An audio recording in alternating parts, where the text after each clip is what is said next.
Hello there, I'm Scotty, you're not, and as you may or may not know, hopefully you know it by now, I've talked about it enough, I'm a big fan of Supernatural. When the series was concluding, I did a rapid review of each season. I'm probably going to have to revisit those because I did those off of memory. So, wasn't necessarily the best. But I was trying to do it so I can get them done for the final season. Like I did with The Flash, but I actually watched the seasons of The Flash. I didn't have time to sit through 14 seasons before the show was over. Sorry, that you know what I mean. So that was it. After it ended, I did a review on it. You know, the finale. I did the final season review, which was everything except for the finale, because they said that the second to last episode was technically the season finale, so you could go by the whole season for that, and then the finale was separate. So, yeah. And then about a year later, it was announced CW was developing a prequel spin-off show about John and Mary Winchester, the Sam and Dean's parents, when they were young and hunting monsters together. And I went, bullshit, because as any fan of Supernatural knows, John Winchester did not start hunting monsters until after his wife died from a yellow-eyed demon. And that was pretty much the census from all Supernatural fans. They immediately were like, what are they doing? They're trying to cash in on the property that, hey, we can do a spin-off. They announced Jensen Ackles was involved. I think he was a producer. He and his wife, I think, were both executive producers or something on the show. So they had some involvement. So it was being handled with care. Jared Padalecki, on the other hand, was not aware of this. They did this without consulting him. Even he was one of, he was one of the members. He was one of the main characters of the original one, but original series. But he's doing Walker now. So I don't know what could he have done. Maybe a guest spot or something. But with where his character was when we last saw him, and how they explain what's going on, I don't think it would have worked for him to show up anyway, unless it was like flashback sequences. They could have just done without him anyway. So yeah, and they announced that not only would Ackles be like executive producer and helping with the show, he would be narrating the show and make an appearance in episode 1. Makes an appearance in quite a few episodes, mostly just sitting on the side of the road, standing on the side of the road with Baby, the car, writing in a journal.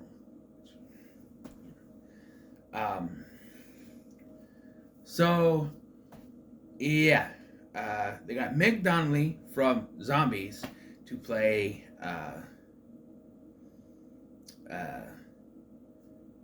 Mary, and Joe Blow Nobody to play John. I'm sorry, I was looking up the names. I don't know. I'm not going to go by many actors' names unless I know who they are. But, yeah. So, the whole story here is that John has received a letter from his dad, given to him by a mysterious stranger we find out later. I wonder who that could be. And it basically explains stuff, and he eventually finds out that his dad was a man of letters, which was not known to him. So right away, something has changed. And so Mary is currently still a hunter, and with her friends Carlos and Lata, it's spelled Latika, it's pronounced Lata. And so the four of them end up hunting together. And eventually, John's mother, Millie, played by Bianca Kalich, the worst final girl in the Halloween franchise, not including the Rob Zombie movies. I'll say that the Laurie from those movies is worse. Just the way she's written, and then especially in the second one. But when it comes to the mainstream movies like Halloween Resurrection, she's This is for Jen, for all of them. No, it just. No.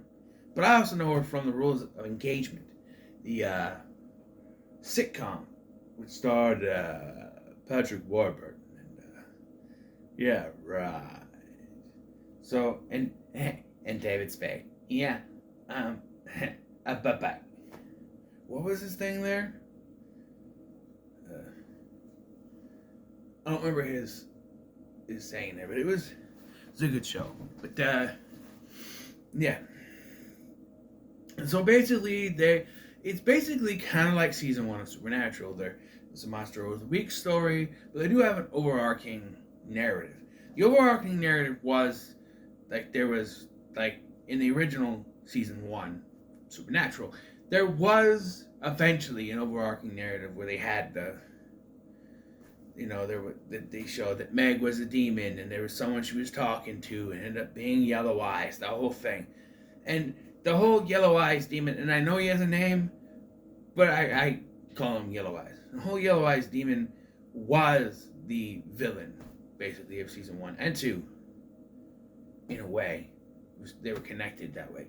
But here it is called the Akrita, led by Queen, who, as far as I can tell, the Queen can jump through bodies because at first she's someone called Rockin' Roxy, and then she's Henry Danger's mom in the last episode, so it's very weird.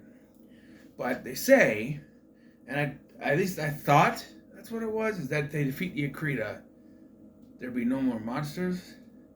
But that doesn't seem to be the case. Maybe I heard wrong. Because I don't know. It doesn't seem to be the case. But they, and to the credit, you do get some things like werewolves, vampires, but there are some new stuff that you see here. I just wish there was a little bit more that I could, there's like a Rougarou or shapeshifters or anything. But they, clowns. They got the clowns. There's a really Kirby Clown episode. And something went through my mind in that episode. Do you think that the trauma the parents went through with that is why Sam now has fear of clowns all those years later? Could it be some kind of trauma passed through birth? I don't know. But the biggest question on people's minds was, how does this fit into the Supernatural universe? Clearly Dean's around doing something. And an episode that really should have been the mid-season finale, but was the episode after the mid-season finale, revealed that because the episode there was a season finale brought in Samuel Campbell, Mary's father, who in this version is played by Tom Welling. Now, those of you who know Supernatural know that he was played by Mitch Pileggi, who at the time was over 50. And Tom Welling is in his late 40s, mid to late 40s, and has a full head of hair, and Mitch Pileggi is a bald. And, yeah. And also, this show takes place in 1972. And if you're a Supernatural fan, you know that 1973, 1 year later, is when Castiel takes Dean to the past to help to try to fix something. And that's when we meet Samuel for the first time, and he's bald. Now, there is an explanation around it. In the last episode, they explained some stuff, but to me, it doesn't explain how he has a full head of hair, because it just... We'll get to it. Alright? But that's the mid-season finale, was they find Samuel, basically. I feel like the cliffhanger in the next episode should have been a mid-season finale. Because if you don't know, the mid-season finale is kind of halfway through the season, and then they come back after a few months. However, this had 13 episodes. If you got a 13-episode season, there shouldn't be any breaks. Just do all the episodes. And I know you're saying, Scotty, they gotta film stuff. They were already done filming. They were already done filming before the show even came on. They filmed everything. So there was no need for that. The Flash, just finished filming its series finale, and there's when I calculated when the finale is supposed to air, there's 3 weeks. It's like a 3-week break in there somewhere, which I don't know. Shouldn't need it, but I guess to edit stuff, who knows? But speaking to someone who just films and then uploads it, it's quicker for me because I don't have to edit anything. But stuff like that, you gotta. You know what I mean? But in what should have been the mid-season finale cliffhanger, they go through Samuel's stuff and they find a picture. And behind, there's someone sitting on a car, and John says, "Hey, that's the guy who gave me the letter from my dad." And they show the picture, and it's Dean Winchester. What could this mean? You won't know till the last episode. So then they set out to try to find him so they can, take down the Akrita. We get some guest spots in here. We get Richard Speight Jr. playing Loki. It is Loki. It is not the Trickster. It is the original Loki. It was confirmed by Jensen Ackles himself. It is Loki. This would be before Gabriel took over for him. Or took him, Although this person's stuck in the mirror now, so do with that what you will in surmising what's exactly going on here. But he could, if there is a season 2, which I have my doubts because CW is going through some stuff, and so I don't think anything that is in its first season now is going to go past that. I just don't think it's going to happen. And I don't know why they greenlit new shows anyway. It's not going to go anywhere. But I'll tell you this, without spoiling anything.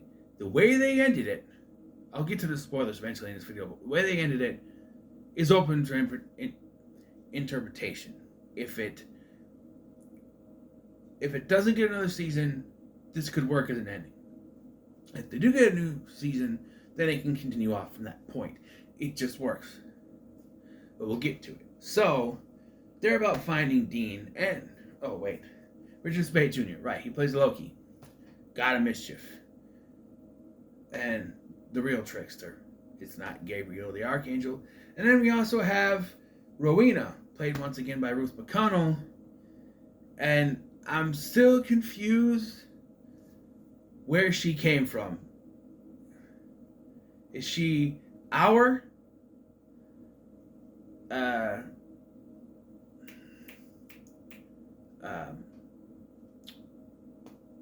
Rowena, or is she 1972's Rowena, who doesn't age, but somehow looks younger when we see her in 2015? I don't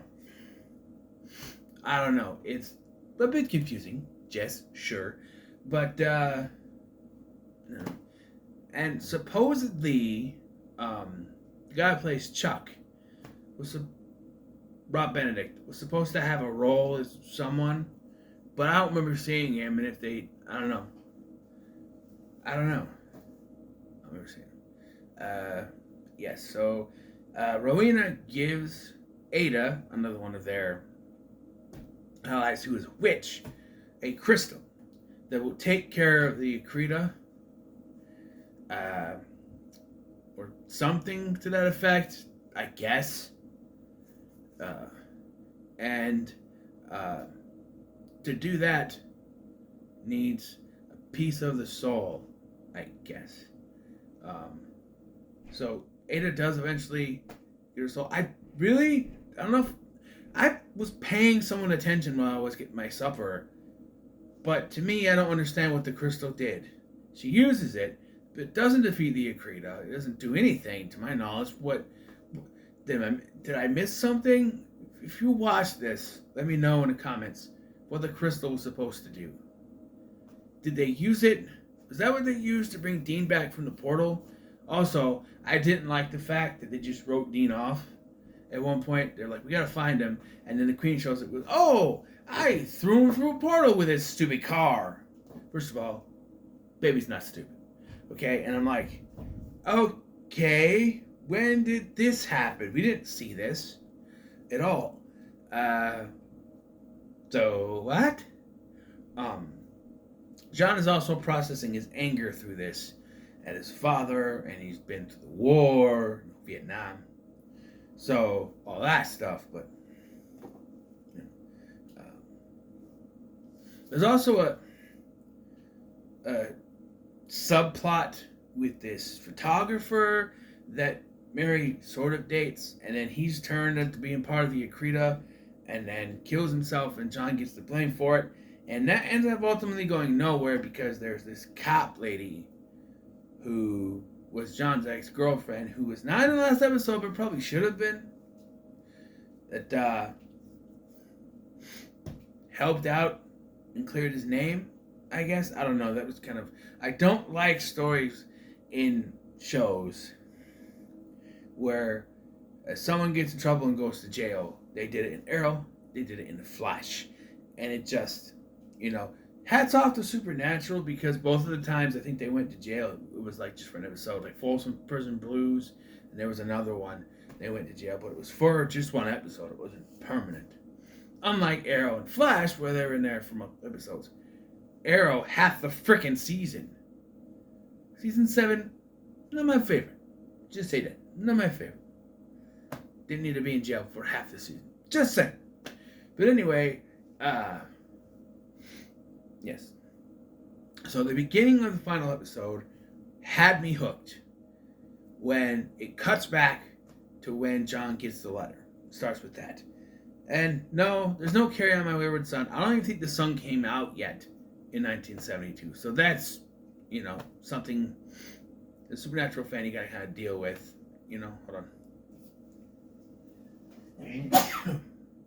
Yeah. That probably wouldn't make sense either way, but it would have been cool.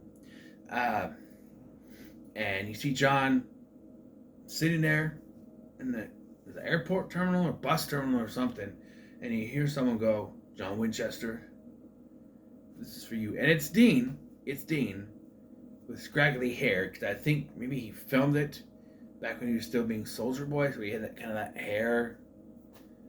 He was in The Boys, season 3, Boys. But yeah, so that's where he got the letter. But then, when he looks up, he's gone. And then you see him and Bobby standing, and the way they're standing on a terrace or something, looking over him, and it becomes apparent that this is obviously after death, Dean and Bobby. So they didn't travel through time like with angel powers or anything. This is after they both died. This is after the series finale, after Dean died in the series finale, before Sam died in the series finale, as we learn later. So it becomes apparent that this has to be around that, and it gets a little more explained later. So, yes. It's explained that to kill the queen, she's not an Akrita. I don't know, they explained something, I don't know. They changed actresses, so it's kind of confusing, because it wasn't the mom Mary Danger before, it was someone else. I don't know. But, so, it was Roxy before, Rockin' Roxy before. I should mention Carlos. He's an openly gay character. I do not have a problem with this. I think they handled the character well. Did there need to be an openly gay character on the show?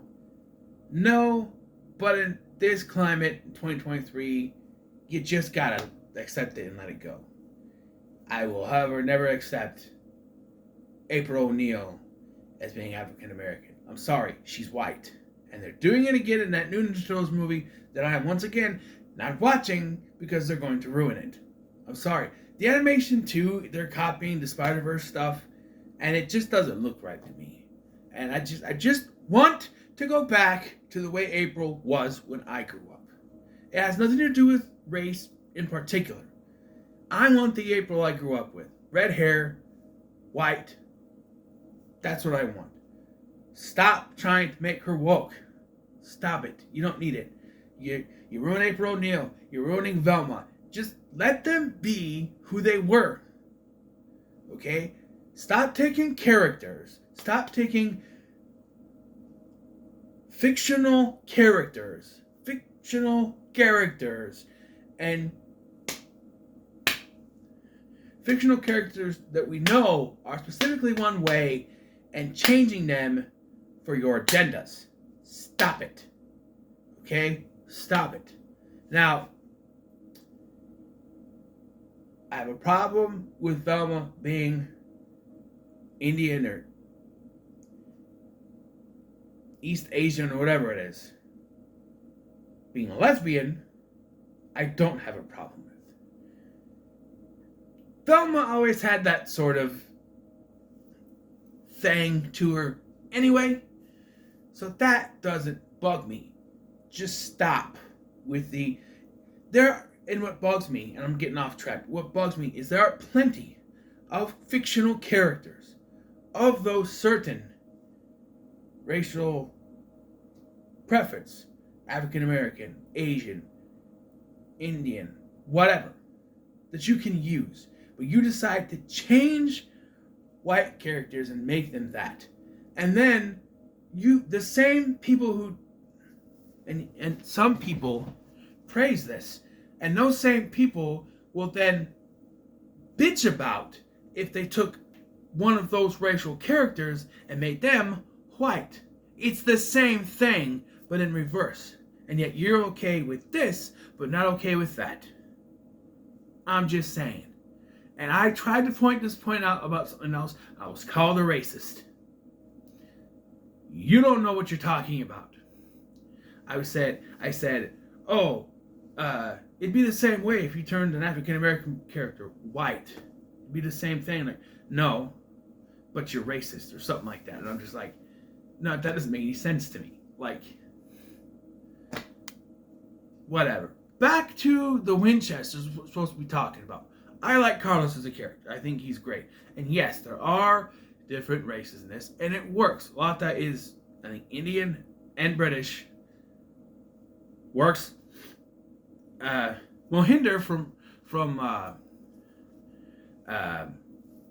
Heroes was Indian and somehow also British.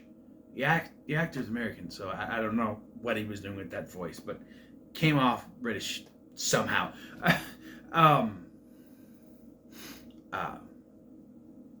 So I like, the characters in this. I think they were good. The finale, okay? The finale. We'll talk about the finale now and stop ranting about changing white characters to different races, which is wrong, by the way. It's the same way. If you turn a character of a different race white, it's the same thing. Yet, you try to argue that, they'll tell you're racist. If you think like that, you're racist. No, you're not. It's the same thing. They just don't want to admit it. Anyway, so the finale of this ends in a very interesting way. So they establish that nothing on this earth can kill them. So they decide they're going to use this thing to bring Dean back. However, it only brings Baby back, which is a cop-out, I think. Instead of having Dean help them, it's Baby. And then Mary runs her over, but she opens a portal. The queen opens a portal, sending her through. And I'm like, oh, is that a cliffhanger? I'm like, we got 15 minutes left. No, because the Impala jumps back out with Dean now in the driver's seat. And so it is explained. Dean comes out. He explains that he's a hunter, like them, and that he was trying to, that he died. So this is definitely the Dean that died in the series finale of Supernatural. So he was looking for a place where his family could be happy again. So this is set in the multiverse in 1972 for some reason. So that explains why everything is different. Although, is it only different because Dean got involved? Because that makes me think that he technically created a new multiverse by doing this, an alternate Earth by doing it. Not, we knew from Supernatural that Chuck had various different Earths that he was controlling. However, I feel there's a plot hole here because it was explained in Supernatural that Chuck destroyed all the other worlds. And I thought that our Earth, the one that we were on in that show, was the only one left. I thought that's what it was explained. Unless Jack fixed everything when he took over Heaven. I don't know. But apparently Chuck left the Akrita to go through and destroy the rest of the world. So that also doesn't explain how he does this in 2020 and then this one's in 1973.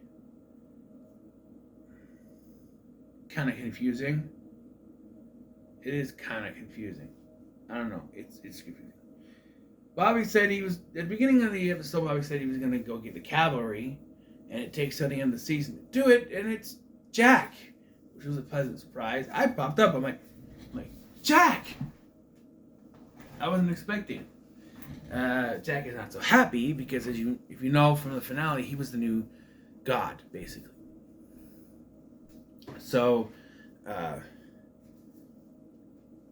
wasn't really expecting Cass because I thought he was probably filming Gotham Knights at this point. So, so yeah, that's basically his explanation. This is a different world than the multiverse that they had, which people were speculating could be true. I really didn't want it to be that, and it kind of doesn't make much sense to me. He says that he found this as a different world where his family could be happy, but he introduced the letter, so he technically changed events. So was this an alternate Earth, or was this his Earth? And he says it wasn't his. I don't know.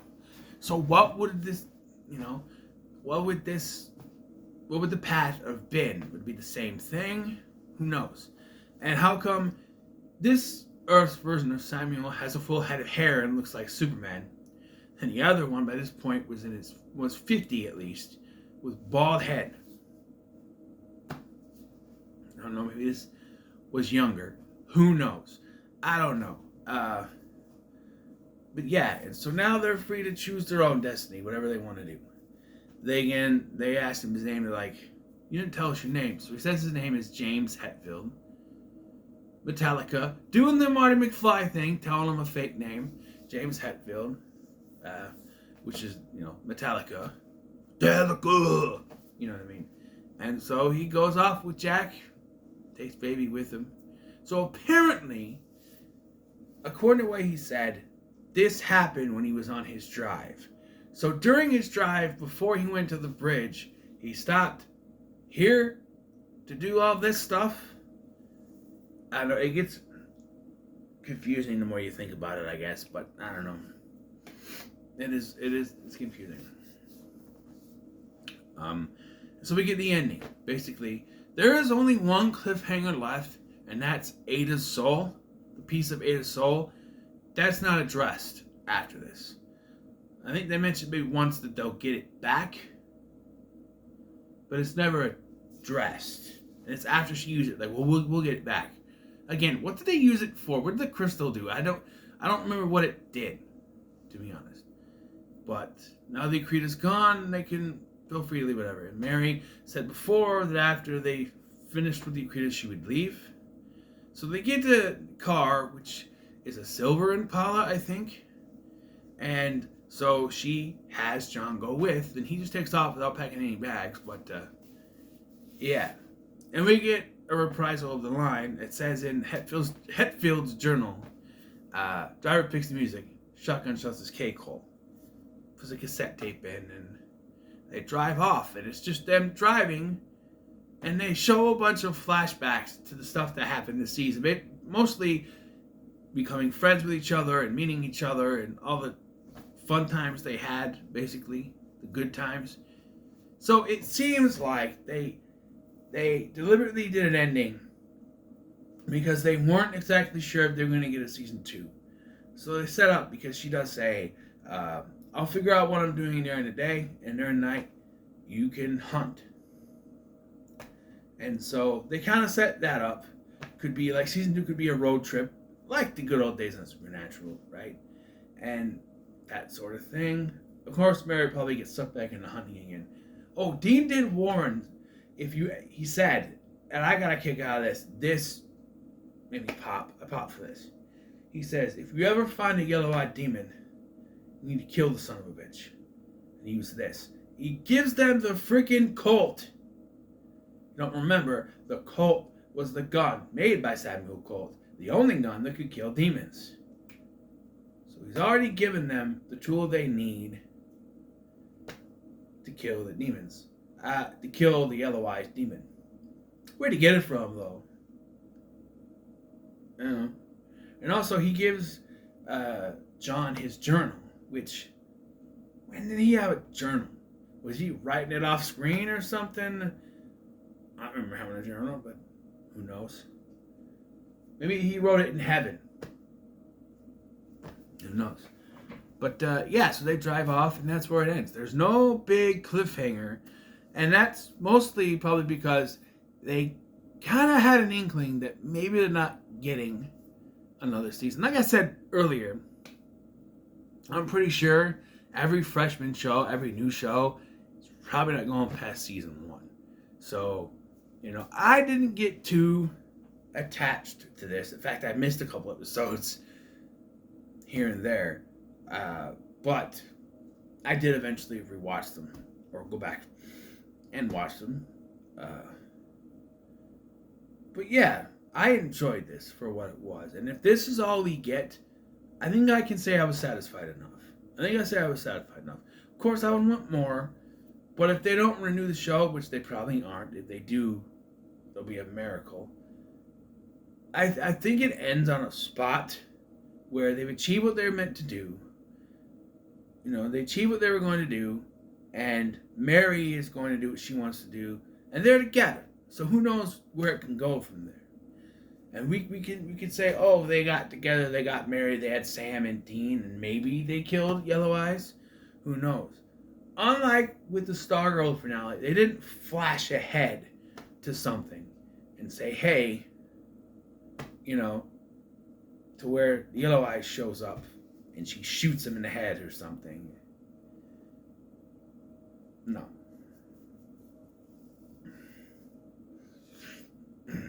But I think it was a decent enough ending, like I said, that if they don't do another season, I think it works. And overall, as someone who's a little iffy on this show, due to the premise, I think it worked. For what they were going for, it worked. And so I think that's all I have to say. And I'm sorry about going on a tangent about the whole racial casting thing. I feel like white characters should be white characters.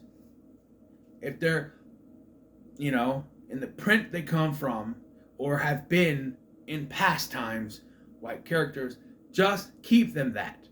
You have plenty of characters of those ethnicities to go by. Don't change other ones for your agendas. I'm just saying. Like Baxter Stockman was black. They did change Nick Fury in the comics, which is fine. But just you don't need to do it all the time. I'm just saying.